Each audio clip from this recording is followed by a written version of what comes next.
సాధారణంగా జమ్మూ ప్రాంతంలో ఉరుములు మెరుపులతో కూడిన భారీ వర్షాలు బలమైన గాలులు వీయడం సహజమే.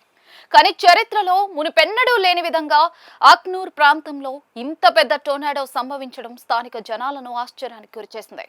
ఉన్నట్టుండి ఒక్కసారిగా పెద్ద గాలి సుడిగుండంలా ఏర్పడటంతో దాన్ని చూసిన స్థానిక ప్రజలంతా తీవ్ర భయాందోళనకు గురయ్యారు. అయితే ఈ టోర్నాడో జనావాసాలకు దూరంగా సంభవించడంతో ఎటువంటి ప్రాణ ఆస్తి నష్టం జరగలేదని వాతావరణ శాఖ అధికారులు చెప్తూ ఉన్నారు.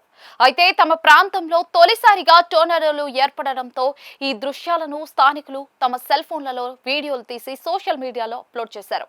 దీంతో ఇందుకు సంబంధించిన వీడియోలు ట్రెండింగ్ లోకి వచ్చాయి. ఆకాశం నుండి ఓ పెద్ద సుడిగాలి కిందకు వచ్చి భూమిపై ఉన్న ధూళిని, చిన్న చిన్న చెత్త చెదారాన్ని గాల్లోకి తీసుకెళ్తున్నట్టుగా కనిపించే దృశ్యాలను మనం ఈ వీడియోల్లో స్పష్టంగా చూడొచ్చు. ఈ వీడియోలు చూసిన నెటిజన్లు అఖ్నూర్ పరిసర ప్రాంతాల్లో ఇలాంటి టోర్నాడోలను తాము ఎప్పుడూ చూడలేదని కామెంట్స్ చేస్తూ ఉన్నారు. అయితే ఈ టోర్నాడోలో సంభవించడంపై స్థానిక వాతావరణ శాఖ అధికారులు స్పందిస్తూ, సాధారణంగా అమెరికా వంటి దేశాల్లో కనిపించే ఇటువంటివి ఇప్పుడు జమ్మూ కాశ్మీర్లో కనిపించడం వాతావరణంలో వస్తున్న మార్పులకు సంకేతం కావచ్చు అంటూ ఉన్నారు.